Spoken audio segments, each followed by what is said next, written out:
আজকে একবারে fresh content নিয়ে আসলাম, সেটা হচ্ছে পরিবেশগত সম্পদ অর্থনীতির উপরে। তো পরিবেশগত সম্পদ অর্থনীতির উপরে বেশ কয়েকটা ভিডিও দিব। এটা কোনো মানে চ্যাপ্টার ওয়াইজ কোনো ভিডিও হবে না, জাস্ট কি টপিক যেগুলাতে পরীক্ষায় আসলে আপনারা আটকাইতে পারেন, হ্যাঁ, তো সেইগুলো নিয়ে মূলত আজকে মানে এই সিরিজটাতে আলোচনা হবে। তো আশা করি এই সিরিজে 10-12টার মতো ভিডিও দিব এক সিরিয়ালে। এরপরে হচ্ছে ইসলামী অর্থনীতি বা নগর অর্থনীতিতে চলে যাব।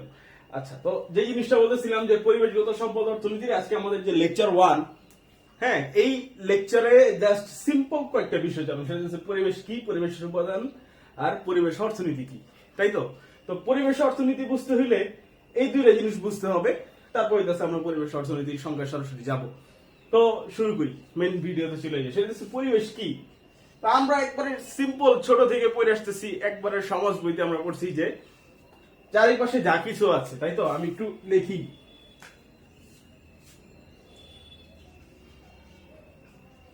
আমাদের চারিপাশের সকল উপাদানের সমষ্টি কি? পরিবেশ। আমাদের চারিপাশে সকল উপাদানের সমষ্টি হচ্ছে পরিবেশ, তাই তো। তাহলে আমাদের চারপাশে কি কি জিনিস আছে, আপনি নিজে ব্যক্তি হইয়া এবার হিসাব করেন যে আপনি সহ আপনার আশেপাশে কি কি আছে। গাছপালা থাকতে পারে, হ্যাঁ, অন্যান্য পশু প্রাণী থাকতে পারে, গরু ছাগল মহিষ কুকুর বিড়াল থাকতে পারে, পাখি থাকতে পারে, তাই না। তো এই নদী নালা থাকতে পারে। তো ওই আপনার আশেপাশে যা কিছু আছে, এই সব কিছুর যখন একটা সমষ্টি করবেন, যখন একত্র করবেন, তখন জিনিসটার বলবেন পরিবেশ। প্রত্যেকটা বস্তু কিন্তু আলাদা আলাদা পরিবেশ না, সবাই যখন একসঙ্গে হইল তখনই কি হইলো? একটা পরিবেশ। যেমন বলতে পারেন যে আপনার ঘরের ভিতরে একটা বিড়াল আছে, আপনি আছেন, আর মনে করেন আপনার চেয়ার টেবিল আছে। তো এই সবগুলো মিলাইলেন, ঘরের ভিতরে একটা কি হলো? পরিবেশ সৃষ্টি হলো। তো কি আমাদের চারপাশে যা কিছু আছে, আবার বলি যা কিছু আছে, কোনো স্পেসিফিক কোনো এলিমেন্ট না, মানে যা কিছু আছে সবকিছুর সমষ্টি রেখে একটা পরিবেশ।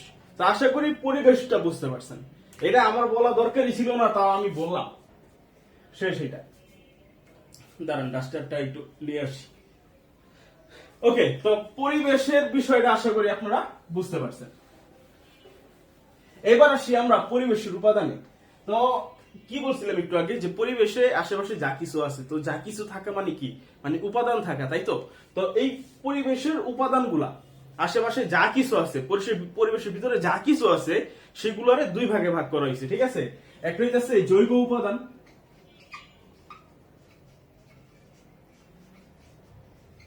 তাই তো। এটারে বায়োটিক এলিমেন্ট বলে, ইংরেজিতে বায়োটিক এলিমেন্ট। হ্যাঁ, এটা কিন্তু বাংলা থেকে ইংরেজিতেই মানুষ বেশি বলে। আর একটা হচ্ছে অজৈব উপাদান, অজৈব উপাদান, তাই তো। এই জিনিসটা কি? এবায়োটিক এলিমেন্ট। এবায়োটিকই তো বলে সম্ভবত, এবায়োটিক এলিমেন্ট। তো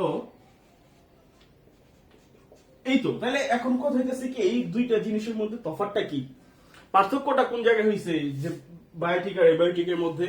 তো যে জিনিসটা মেইনলি জৈব উপাদানে আমরা যে জিনিসটা দেখতে পারি, সেটা হইতেছে এখানে সকল উপাদান কোন না কোনো জীব। আবার বলি, জৈব উপাদানে যা আছে কোন না কোনো জীব, সেই উপাদানটা কোন না কোনো ভাবে জীব। যেমন আমরা বলতে পারি মানুষ, বলতে পারি গরু, বলতে পারি ছাগল, তাই তো। ব্যাকটেরিয়া বানানো ভুল লাগতেছি। তারপর তো এই যে জিনিসপত্রগুলো দেখতেছেন, এই যে পাখি,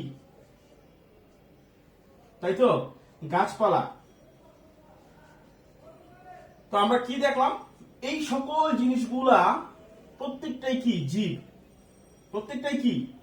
জীব, তাই তো। তো সকল জীব পদার্থ বা যেগুলোর মধ্যে প্রাণের স্পন্দন আছে, সেগুলারে আমরা কি বলি? জৈব উপাদান বা বায়োটিক এলিমেন্ট। আর অজৈব উপাদান কি? এর অপোজিট, জড় পদার্থ। আশেপাশে যত ধরনের জড় পদার্থ দেখবেন, সবই কি? অজৈব উপাদান। আশা করি বিষয়টা বুঝতে পারছেন। তাহলে আমাদের পরিবেশের উপাদান মেইনলি কয় প্রকার? দুই প্রকার, জৈব উপাদান আর অজৈব উপাদান, তাই তো। অজৈব উপাদানের মধ্যে আপনি কি বলতে পারেন? বলেন পানি, বলেন হইতেছে বাতাস, বলেন মাটি, তাই তো? বলেন হইতেছে কি আপনার ধরেন হইতেছে লোহা। তো এই যে এই ধরনের যে সকল বস্তু, সেটা প্রাকৃতিক সম্পদ হোক বা মানব সৃষ্ট সম্পদ হোক, ওইটা যদি জড় হয়ে থাকে তাহলে অজৈব, আর ওইটা যদি জীব হয়ে থাকে তাহলে ওইটা কি? জৈব। আশা করি আপনারা এই কনসেপ্টটা ক্লিয়ার আছে। তাহলে পরিবেশের উপাদানের কনসেপ্টটা ক্লিয়ার আছে। চলেন এটাও দাগ দিয়ে দিলাম। চাইলে আপনারা একটু ছবি টবি তুলে নিতে পারেন। ওকে, আমি এটাও মুছলাম। এখন আমরা জৈব উপাদানটা ভালো করে বুঝুন। জৈব উপাদানটা ভালো করে বুঝুন। জৈব উপাদানের মধ্যে কি আছে? আচ্ছা, জৈব উপাদান আমি এই পাশে একটু লিখি। এটা কি? অজৈব উপাদান। ডিসেম্বরের 2025 ডিসেম্বরের 17 তারিখে রেকর্ড করতেছি। ঢাকায় আজকে অনেক শীত লাগতেছে।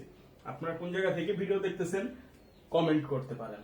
ওকে, তাহলে জৈব উপাদান, এই তো জৈব উপাদান, বায়োটিক এলিমেন্ট, এগুলারে আবার 4 ভাগে ভাগ করা যায়।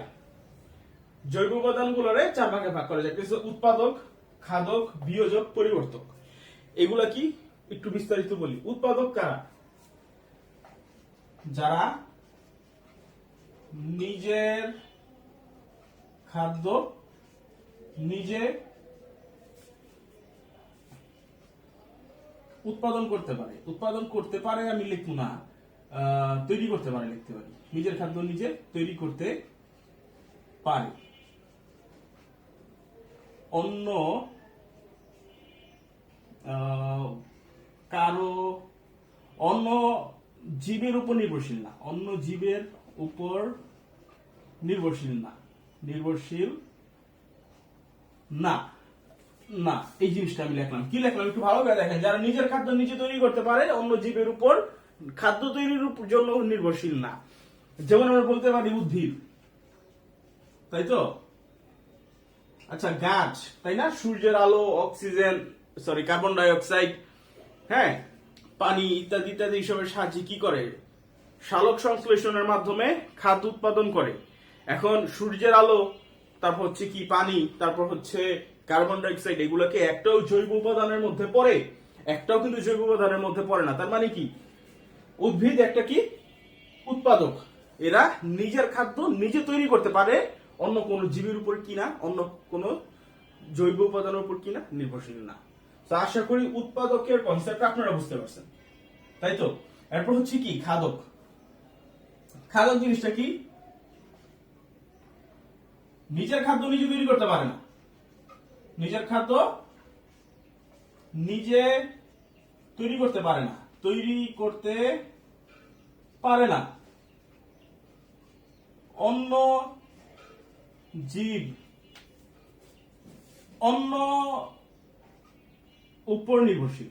উপর নির্ভরশীল কি রাখলাম? যারা নিজের খাদ্য নিজে তৈরি করতে পারে না, উৎপাদকের মতো অন্যের উপর নির্ভর করে, সেটা আরেকটা জৈব পদার্থের উপর ডিপেন্ড করতে পারে, তাই না? মনে করেন, আমি একবার সিম্পল এক্সাম্পল দিই। ধর এটা হচ্ছে মানুষ। মানুষ কি কোনোভাবে উদ্ভিদ মানে গাছ, শৈবালের মতো কি সম্পূর্ণ নিজেরা নিজেদের খাবার তৈরি করতে পারে অন্য কোনো জৈব উপাদানের হেল্প ছাড়া? অজৈব উপাদানের হেল্প ছাড়া পারে? পারে না। এখন জিনিসটা বুঝেন, মানুষ কি করে?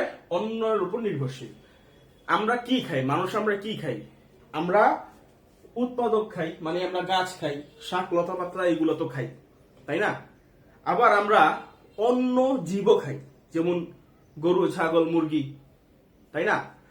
তো এই যে মাছ, অন্য জীব কি করি? আমরা খাই। তো এই জন্য মানুষ আমরা কি? খাদক। যারা নিজের খাদ্য নিজে তৈরি করতে পারে না।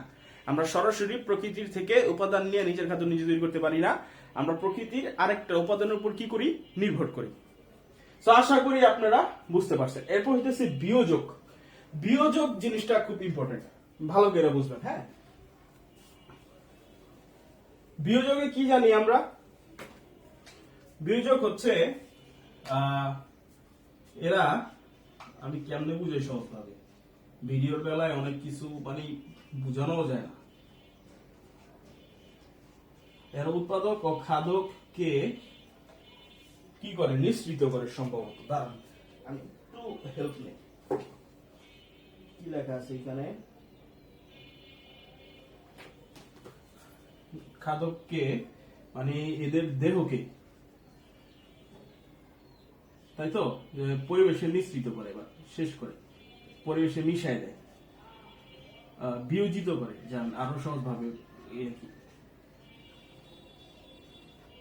ধরেন একটা প্রাণী মারা গেছে, হ্যাঁ, তো ওই ধরেন মানুষই মারা গেছে, একজন মানুষ মারা গেছেন, এখন ওই মানুষটারে আমরা তো দাফন করি, আমাদের ইসলাম ধর্মের রীতিনীতি অনুযায়ী আমরা কি করি, দাফন করি। তো দাফন করার পর ওই বডিটা কি হয়, ওই বডিটা কি আজীবন ওই কবরে কি ওইভাবেই ওই ফর্মেই থাকে? থাকে না, একটা সময় কি হয়, মাংস টাংস কি হয়, পচে টচে, মাটির সাথে মিশে, তাই না, অবশেষে একটা হাড়গোড় থাকে। তো যেমন ব্যাকটেরিয়া,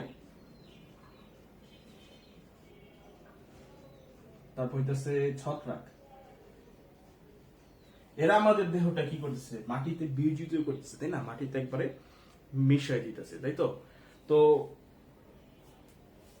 এই কথাটাই এখানে লিখছি যে উৎপাদক ও খাদক কি কি করে, দেহকে বিয়োজিত করে। একটা গাছ মারা গেছে, গাছ মারা গেলে গাছের যে বডিটা, ওইটা যদি সাধারণ মানুষ টাচ না করে, হ্যাঁ, তাহলে ওইটা কি আজীবন ওইভাবেই থাকে? থাকে না, ওইটাও কি হয়, একটা সময় গিয়ে আরেকটা রূপে কি হয়, মানে একটা সময় গিয়ে ধীরে ধীরে কি হয়, মাটিতে তো মিশে, তাই না। তো আপনা আপনি মিশে না, তখন এই জিনিসটা কি হয়, যে এই ছত্রাক ব্যাকটেরিয়া থাকে নানান পদের, এরাই কি করে, বিয়োজিত করায়। তাই এইগুলোর বলা হয় কি, বিয়োজক। আশা করি বিয়োজক কনসেপ্টটাও বুঝতে পারছেন। এখন আসি আমরা পরিবর্তক।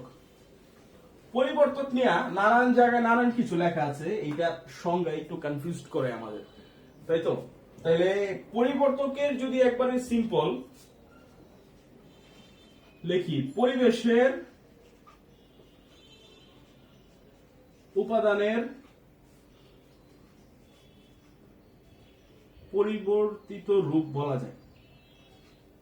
অনেকে এটা বলে, দাঁড়া আমি একটু মুছি, অনেকে এটা বলে কিভাবে এটা আমরা বলতে পারি, অনেকের কথার সাথে যদি একমত হই আমরা, তাহলে দেখা যায় যে ধরেন গাছ, হ্যাঁ, গাছ, বা ধরেন একটা ডাইনোসর অনেক আগে মারা গেছে, মনে করেন 65 মিলিয়ন বছর আগে ডাইনোসর মারা গেছে। এখন ওই ডাইনোসরের বডিটা তো বিয়োজিত হয়েছে, তাই না, মৃত। ধরেন ওই ডাইনোসরটারে অন্য কোনো ডাইনোসর খায় নাই, ওইটা মাটিতে পড়া বিয়োজিত হয়েছে ছত্রাক বিয়োজকের মাধ্যমে, হ্যাঁ, ছত্রাক ব্যাকটেরিয়ার মাধ্যমে। এখন ওই ডাইনোসরের যে বডিটা, ওইটা এখন কিসে পরিণত হয়েছে, এটা ফসিলি পরিণত হয়েছে না। আবার মনে করেন ওই যে গাছ যেগুলা মাটির নিচে চলে যায়, ওইটা কিসে পরিণত হয়, ওই লক্ষ লক্ষ বছর পর গিয়ে কি হয়, কয়লায় পরিণত হয়। তো এই জিনিসগুলোরই মূলত সাধারণত ঘুরে ফিরে বলা হয় পরিবর্তক, যে পরিবেশের উপাদানের পরিবর্তিত রূপ। এরা একবার মারা যাওয়ার পর, এরা একবার নিঃশেষ হয়ে যাওয়ার পর, যখন একটা নতুন ফর্মে যখন আবার পরিবেশে আসে, তখনই এইগুলোর বলা হয় কি, পরিবর্তক। আশা করি আপনারা ডাইনোসর আর গাছের কয়লার এক্সাম্পল দিয়ে কি বুঝতে পারছেন যে পরিবর্তক জিনিসটা কি। তো এই ছিল হচ্ছে জৈব উপাদান, তাই তো। আপনারা চাইলে একটু তুলে নিতে পারেন, আপনাদের বইতে একটু ভিন্ন রকম থাকতে পারে, হ্যাঁ, তবে আমি আমার মতো করে বোঝানোর চেষ্টা করবো আপনাদেরকে। তাহলে জৈব উপাদান গেল, এবার আসি অজৈব উপাদান। ভিডিওটা অলরেডি অনেক বড় হয়ে গেছে, কিন্তু একটু ধৈর্য ধরে দেখেন, লেকচারটা ভিডিও তো এইগুলো বড়ই হবে, এখন থেকে ওই 4-5 মিনিটের ভিডিও আর দিব না।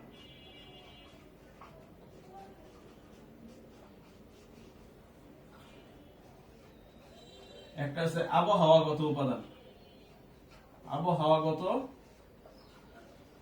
উপাদান। আরেকটা আছে আপনার হচ্ছে রাসায়নিক উপাদান,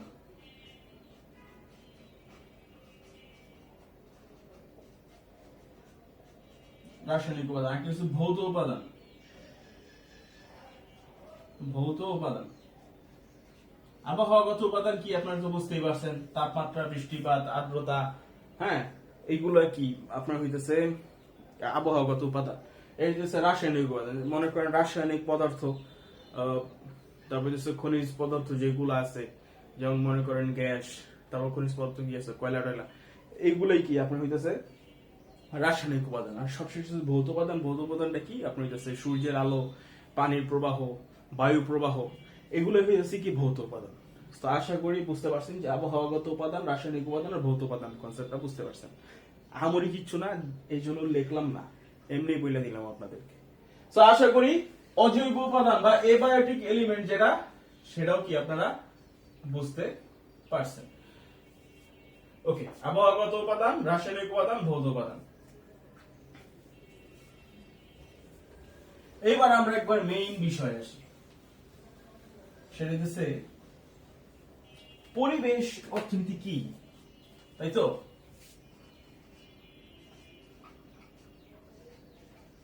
পরিবেশ অর্থনীতি কি, এটা তো আসেই আসে, এটা যেখানেই পড়েন পরিবেশ অর্থনীতি যদি আপনারা বিশ্ববিদ্যালয় লেভেলে পড়েন, এটা থাকবেই থাকবে, তাই তো? পরিবেশ অর্থনীতি কি? আচ্ছা, এনভায়রনমেন্টাল ইকোনমিক্স আমরা ইংরেজিতে বলি, আমি একটু লিখলাম। হ্যাঁ, অনেকে ইংরেজিতে কমফোর্টেবল। আমার মেইন অডিয়েন্স যেহেতু বাংলার, তাই আমি বাংলায় বলি, না হলে আল্লাহর রহমতে ইংলিশেও পড়ানোর ক্ষমতা আমার আছে, যদি ডিমান্ড থাকে ইংরেজিতেও লেকচার আনবো। ওকে, তাহলে আমরা দুইটা সংজ্ঞা লিখি। এইচ রিচার্ড নামক একজন ব্যক্তি আছেন, পরিবেশবিদ, অর্থনীতিবিদ হইতে পারেন। সে বলছে পরিবেশের সাথে সম্পর্কযুক্ত, পরিবেশের সাথে সম্পর্কযুক্ত, আমি অনেকদিন পর বোর্ডে লিখতেছি, না হলে 4-5 মাস পরে, যার কারণে লেখাটা খারাপ হইতেছে, একটু কষ্ট করে বই জানেন। সকল অর্থনৈতিক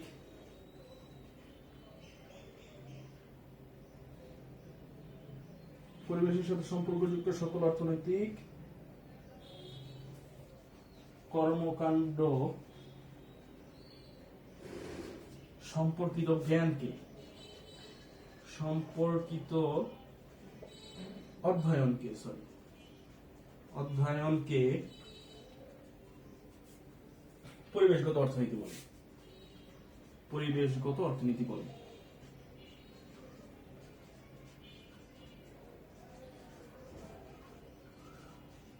কি লিখছে? পরিবেশের সাথে সম্পর্কযুক্ত সকল অর্থনৈতিক কর্মকাণ্ডকে